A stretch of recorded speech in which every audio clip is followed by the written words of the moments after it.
모든 사람은 자기가 본받을 만한 대상을 정합니다. 내가 관심 있는 분야에 그 사람을 정해놓고 그리고 그 사람을 연구하고 그리고 그 사람처럼 되려고 노력을 합니다. 그래서 많은 사람들은 많은 분야에서 자기가 추구하고 또 본받고자 하는 그 대상을 정해놓고 연구하면서 노력하면서 살아가더라는 거예요. 마찬가지입니다. 저희 교회도 65주년을 맞이하여 성경의 가장 이상적이었던 교회, 가장 본받아야 할 만한 교회, 그 모델이 바로 어느 교회였냐? 바로 초대교회였다라는 거예요. 초대교회는 정말로 좋은 교회였습니다. 두 가지로 크게 좋은 교회였는데 바로 그 성도들의 신앙생활이 첫째로는 하나님과의 수직관계, 하나님과의 관계가 좋았습니다. 그래서 사도행전 2장에 성령의 충만함을 받고 그들이 바로 교회의 시초가 되어서 정말로 하나님을 잘 섬기고 살아갔다라는 거예요. 성전에 모여서 기도하기를 힘썼고 핍박을 받고도 다시 성전에 와서 오로지 기도에 전념하여 더욱더 성령의 충만함이 임했던 하나님과의 관계가 좋았던 교회였습니다. 그리고 수평적인 관계도 좋았습니다. 날마다 떡을 떼면서 내 것을 내 것으로 여기지 아니하고 아까워하지 아니하고 정말로 같은 성도들과 이웃들 간에 정말로 수평적인 관계가 너무나도 좋은 교회가 어느 교회였냐? 초대교회였다라는 거예요. 우리 교회도 65주년을 맞이하여 위로는 하나님을 사랑하고 옆으로는 이웃을 사랑하면서 수직적인 관계와 수평적인 관계를 균형 있게 갖춰야지 어느 한쪽으로만 하나님에게만 나는 잘하면 된다, 하나님만 잘하고 사람을 등한시하는 것은 절대로 안 된다는 거예요. 하나님은 절대로 하나님 사랑, 이웃 사랑 이 두 계명을 강조하고 계시더라는 겁니다, 여러분들. 그렇기 때문에 우리 교회가 어느 한쪽으로 치우치는 교회가 아니라 위로는 하나님을 사랑하면서 날마다 모이게 힘쓰며 모여서 말씀 듣고 기도할 때 성령의 충만함이 임하는 교회, 그래서 수직적인 하나님과의 관계가 원만하고 원활한 교회, 그리고 이웃과의 관계가 좋아서 내 이웃을 내 몸과 같이 사랑함으로 말미암아 내 이웃을 나보다 더 낫게 더 위로 여기면서 살아감으로 말미암아 이웃과의 관계도 성도와의 관계도 더욱더 뜨거워지고 회복되어지는 그런 교회가 되기를 예수님의 이름으로 부탁을 드립니다. 그렇다면 우리는 어떻게 교회 생활을 해야 하는지 우리가 한번 살펴보도록 하겠습니다. 먼저 우리는 하나 되는 생활을 해야 합니다.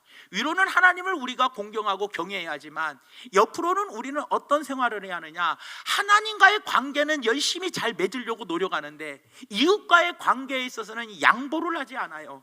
네가 먼저 나한테 잘못을 구해야 하고, 네가 먼저 나를 용서해야 하고, 네가 먼저 나를 섬겨줘야 하고, 네가 먼저 나에게 양보해줘야 한다는 그런 위주가 일이 있기 때문에 이웃과의 관계가 우리는 별로 좋지가 않을 때가 너무나 많이 있더라는 거예요. 그럴 때 우리는 어떻게 하느냐? 바로 하나 되는 생활을 우리는 열심히 해야 되더라는 겁니다. 에베소서 4장 1절부터 3절 말씀에 그러므로 주 안에서 갇힌 내가 너희를 권하노니 너희가 부르심을 받은 일에 합당하게 행하여 모든 겸손과 온유로 하고 오래 참음으로 사랑 가운데서 서로 용납하고 평안에 매는 줄로 성령이 하나 되게 하신 것을 힘써 지켜나가야 한다라고 이야기하고 있다라는 겁니다.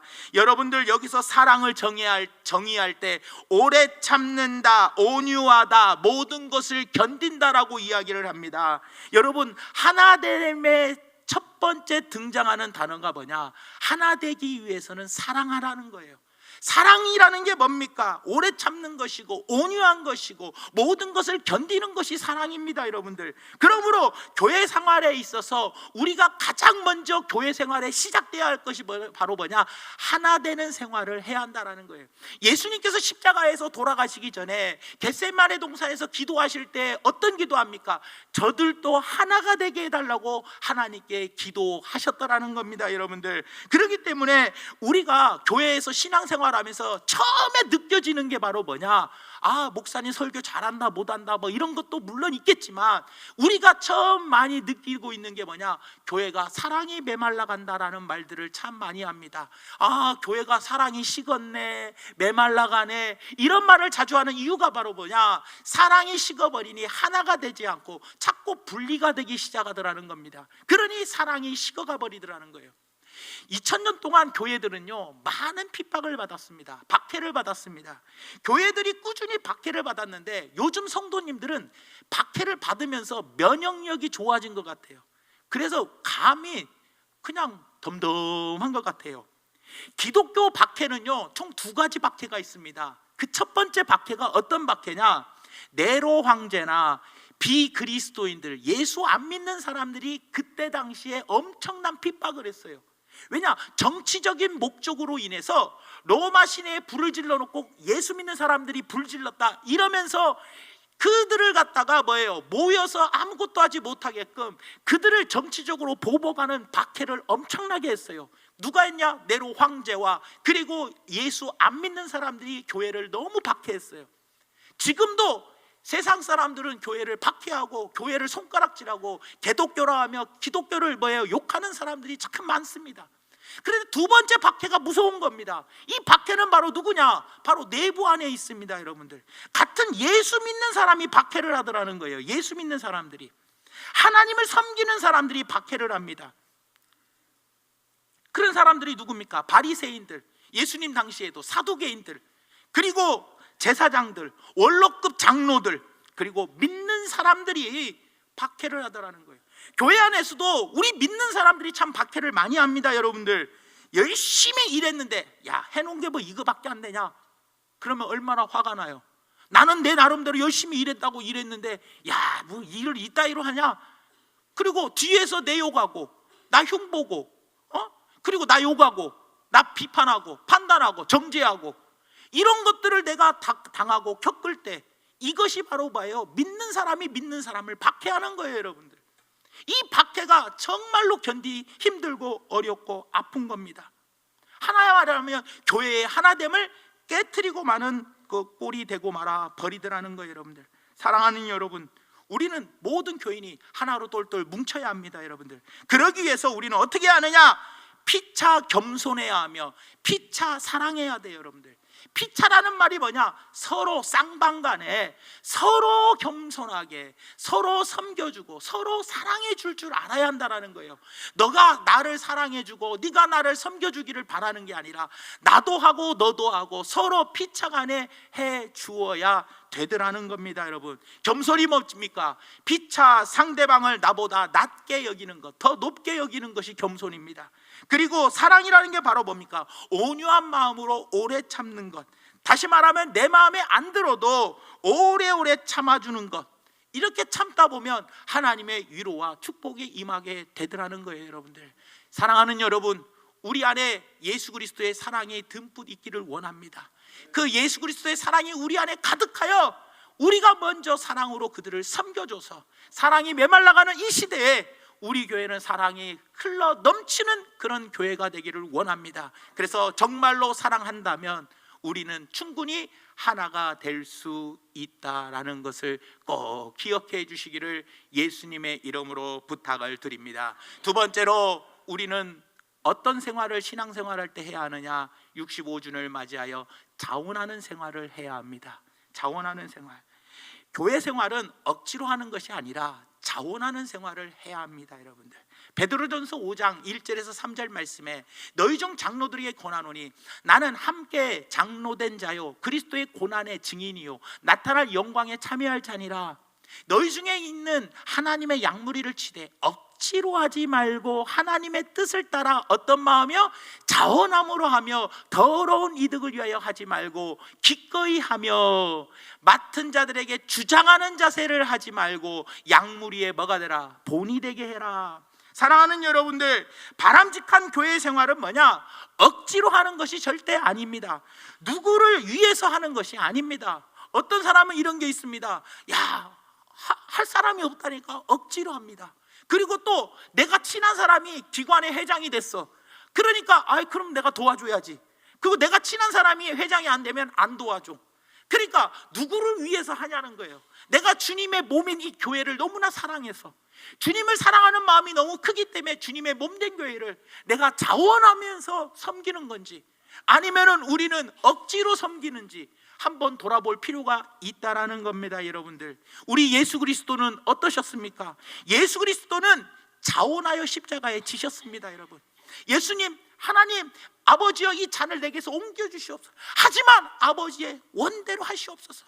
그리고 그 십자가의 고통, 그 물과 피를 다 한 방울도 안 남기고 다 쏟아버리는 그 고통, 그 고통이 얼마나 힘든 고통이었으면 땀방울이 핏방울 같이 되도록 예수님께서는 날이 새도록 기도하셨겠냐라는 거예요.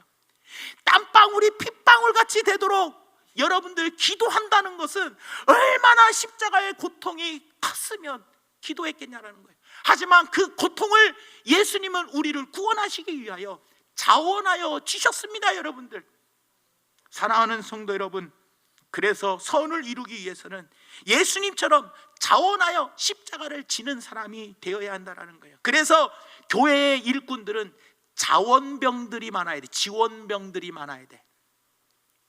교회는요, 징직병으로 일해서는 안 됩니다. 여러분들, 교회는 정말로 자원하는 마음으로 자원병이 일해야 돼요. 저는 군대를 자원해서 갔겠습니까? 국가에서 강제로 가라니까 갔겠습니까? 강제로 가라고 해서 갔어요. 나는 징집되어서 갔습니다. 징집되어서. 그때요, 다 군대 가기 전에요, 친구들 중에 면제당한 사람들이 있죠. 6개월 방이 있죠. 18개월 방이 있죠. 아니 왜 나를 해가지고, 야 나는 왜 현역으로 가냐 이 말이요. 징집돼서 가면은요, 시간도 안 가고 하는 일들이 전부 다 힘들고 짜증나고 괴로워요, 징집으로 가면. 근데 기쁜 마음으로 국가에 이 목숨 하나를 드리겠다, 이 나라는 내가 지키겠다는 자원하는 마음으로 가면요, 얼마나 모든 게 즐겁고 행복하고 기쁘고 하나하나가 다 신기하고 배울 것밖에 없다라는 거예요. 여러분들, 사랑하는 여러분들, 어떤 교회가 강한 교회입니까? 자원하여 드리러 가는 교회가 좋은 교회 아닙니까? 징집의 마음을 가지고 가잖아요. 억지로 하는 마음으로 가지고 어쩔 수 없이 하는 마음으로 가면 주의 일을 하면서도 시간도 아깝고 돈 들어가는 것도 아깝고 모든 일이 내가 손해보는 것 같아요. 여러분들, 그러니까 나는 어떤 일을 할 때에도 징직병이 아니라 나는 자원병이라는 마음을 가지고 가야 한다는 거예요. 교회는요, 사역이 좋아서 즐거워서 자원하여 몸을 드리는 곳이지, 그래서 잔치집이 돼야 합니다. 여러분들 결혼도요, 그 옛날에는 얼굴도 안 보고 결혼할 때는요, 사랑이라는 게 어디 있어? 부모님이 그냥 정략 결혼 맺고 그냥 막걸리 한 잔 먹으면서, 야 너 딸하고 우리 집 아들하고 결혼시키자. 그래! 그래가지고 그냥 장가 갔어요. 딸이 시집 가기 싫으니까 가는 날 전날 팡팡 울면서 그냥 아버지가 술 먹고 약속한 거 어거지로 그냥 빠지못해서 시집 갔어요. 왜요? 사랑이 없었기 때문에. 요즘 결혼은요, 젊은이들 연애해갖고요, 서로 사랑해갖고 서로 한 집에 살고 싶어갖고요, 눈에 스파크 같으니까요, 요즘 결혼식에 우는 게 어디 있습니까? 신랑 입장하면 그럼 예! 신부를 사랑합니까? 예! 사랑합니다! 아내들도요, 요즘은요, 옛날에 신부들은 그래도 눈물이라 좀 흘렸어요. 안 울어요. 막 갖고 옆에서 막 같이 신랑하고 이야기하면서 좋디야.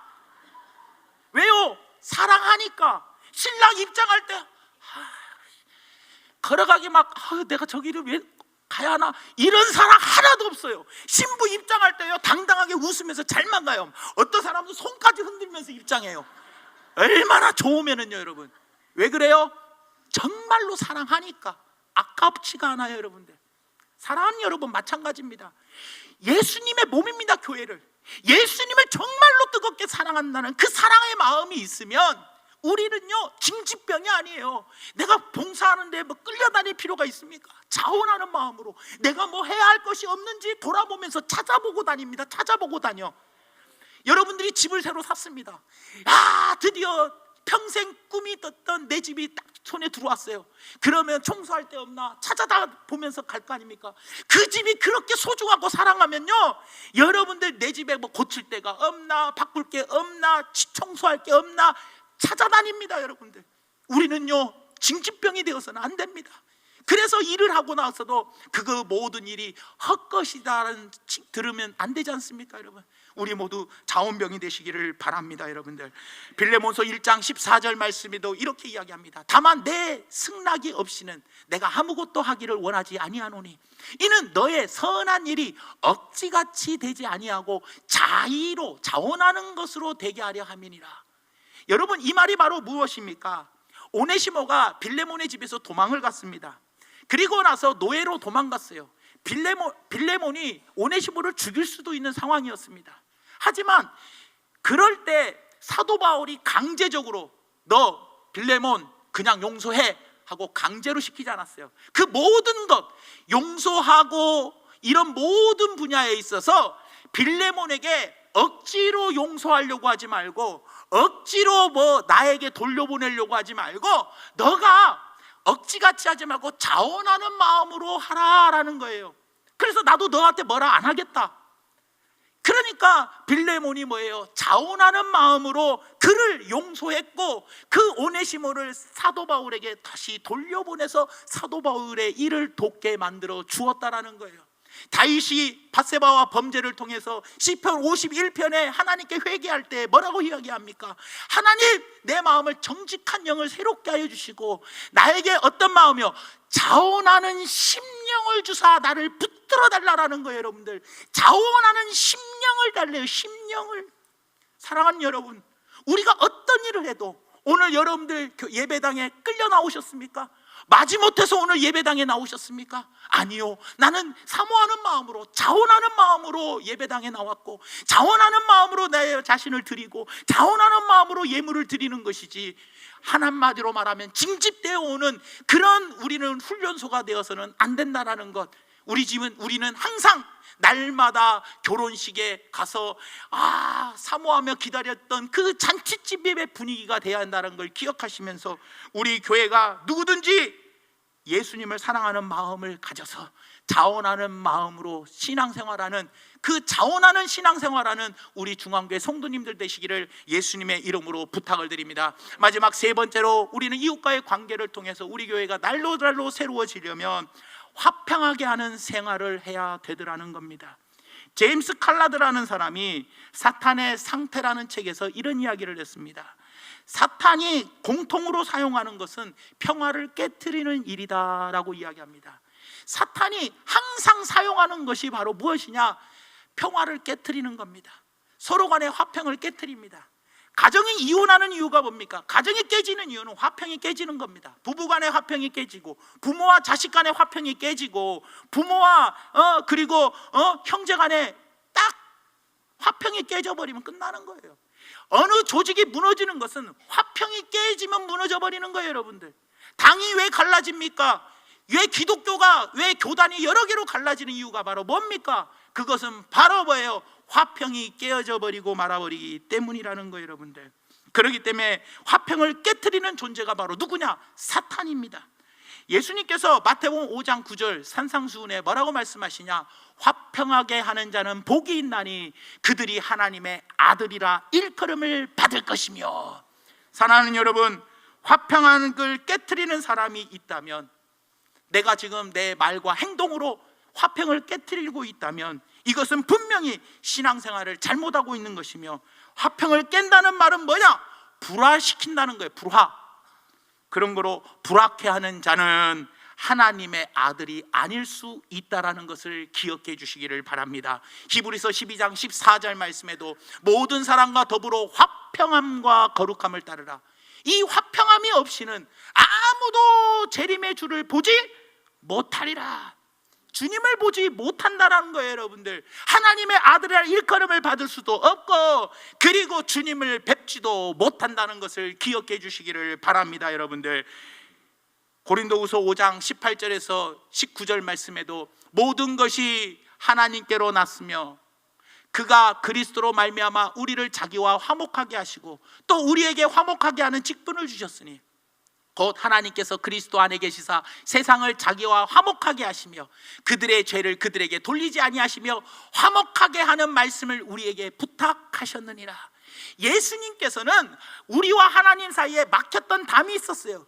예수님이 육체로 그 막혔던 담을 허시고 하나님과 우리의 사이에 죄로 인하여 막혔던 담을 허시고 우리와 화목하게 만들어 주셨어요. 누가 죽으심으로? 예수님이 죽으심으로. 이제 우리가 하나님과 화목하게 되었으니 우리가 사신이 되어서 그 다음 절 20절에 우리가 이 땅에 그리스도를 대신하여 사신이 되어 하나님이 우리를 통하여 너희를 권면하신 것 같이 우리를 대신하여 간청하노니 너희는 하나님과 화목하고 그리고 화목하게 하는 직책을 받았으니 우리는 사신이 되어 이 땅에서 내 주변의 사람들과 화목하게 하는 직분을 받았으므로 날마다 화목한 말을 하며 화목한 행동을 하며 우리는 살아가야 되더라는 겁니다. 여러분들, 사실인지 우리에게 가장 절실히 필요한 게 평화입니다. 화목입니다. 여러분들, 개인의 내면에도 평화가 필요합니다. 가정에도 평화가 필요하고 회사에도 평화가 필요합니다. 그리고 사회 곳곳에도 지금 평화가 필요합니다. 우리나라에도 지금 평화가 필요합니다. 여러분들, 국가 간에도 평화가 필요합니다. 전쟁과 테러가 너무나 많이 있고 지금 북한에서 얼마나 큰 일이 있습니까? 또 중국의 사드로 인하여 또 미국과 일본의 중간에 껴가지고 우리는 많은 갈등 속에서 살아가고 있다라는 거예요. 갈등과 대립과 반목 속에서 사는 이 시대에 우리에게는 반드시 화목하게 하는 직분을 수행할 수 있는 분들이 되어주셔야 되더라는 겁니다. 여러분들, 평화가 자리 잡아야 할 자리에 왜 불화가 대신 차지하는 이유가 바로 무엇이냐? 많은 사람들이 말로는 평화를 외치지만 실제로 평화를 만들어가는데 힘쓰는 사람들이 적기 때문에 그래요. 여러분들 먼저가 평화를 만들어가는 말과 행동을 하며 살아가시기를 바랍니다. 옛날 우리 한국 분들은 지금까지도 인사할 때 뭐라고 인사합니까? 안녕하세요라고 인사합니다. 이 안녕하세요에서 안녕이라는 말은 무슨 말이냐? 사전에 보니까 명사로 한번 찾아보았습니다. 그랬더니 아무 탈 없이 편안한 것, 그리고 평안과 비슷한 말, 이렇게 뜻이 되어 있어요. 평안과 비슷한 말. 그러니까 안녕하세요라는 말이 왜 우리나라 사람들은 인사할 때마다 안녕하세요, 평안하냐, 별일 없냐 라고 이야기하는 이유가 뭐냐? 900번이 넘는 외침을 받았어요. 침략을 받으면서 정말로 많은 고통과 고난을 겪었던 민족이 바로 우리네 민족 아닙니까? 그러니까 항상 인사할 때마다 이제 평안하냐, 별다른 일이 없냐, 아무 탈 없냐 라고 물어보는 것이 인사가 되어 버렸더라는 거예요. 이스라엘도 인사가 뭡니까? 샬롬입니다. 샬롬, 평안입니다. 이스라엘도 식민지를 2번 살았죠. 계속해서 이스라엘의 역사 보면 주변에 있는 국가들이 이스라엘을 날마다 넘보았어요. 사사기 시대에도 얼마나 많은 부족들이, 이방 민족들이 이스라엘을 괴롭혔습니까? 이스라엘도 우리나라와 비슷한 문화였어요. 많은 공격을 받고 괴로움을 당하니까 인사가 뭐냐? 샬롬, 평안입니다. 여러분들, 그래서 올리브 나뭇잎을 평화를 상징으로 여겼어요. 여러분들, 사랑하는 여러분, 우리는 지금 갈등의 시대를 살아가고 있습니다. 화평을 이루는 사람이 필요한 때입니다. 우리 교회도 화평을 이루고 평안을 이루어야 하지 않겠습니까? 여러분들의 가정과 여러분들의 섬기는 직장과 사업장에도 여러분들 항상 화평을 만들어가는 사람이 돼야지, 내 말 한마디로 인하여, 내 행동 하나로 인하여 불화를 만들어 조장해 나가는 그런 성도들이 되지 않기를 예수님의 이름으로 부탁을 드리며, 내 말 한마디, 내 행동 하나가 불화가 일어날 것인지 화평을 이룰 것인지 여러분들은 애들이 아니어서 다 잘 아실 겁니다. 그러니 부디 화평을 이루어 나갈 수 있는 말과 언행을 잘 하시기를 예수님의 이름으로 부탁을 드립니다. 말씀의 결론을 맺습니다. 사도행전 2장 44절에서 47절 말씀에 믿는 사람이 다 함께 있어 모든 물건을 서로 통용하고 또 재산과 소유를 팔아 각 사람의 필요를 따라 나눠주며 날마다 마음을 같이하여 성전에 모이기를 힘쓰고 집에서 떡을 떼며 기쁨과 순전한 마음으로 음식을 먹고 하나님을 찬미하며 또 온 백성에게 칭송을 받으니 주께서 구원받는 사람을 날마다 더하게 하셨느니라.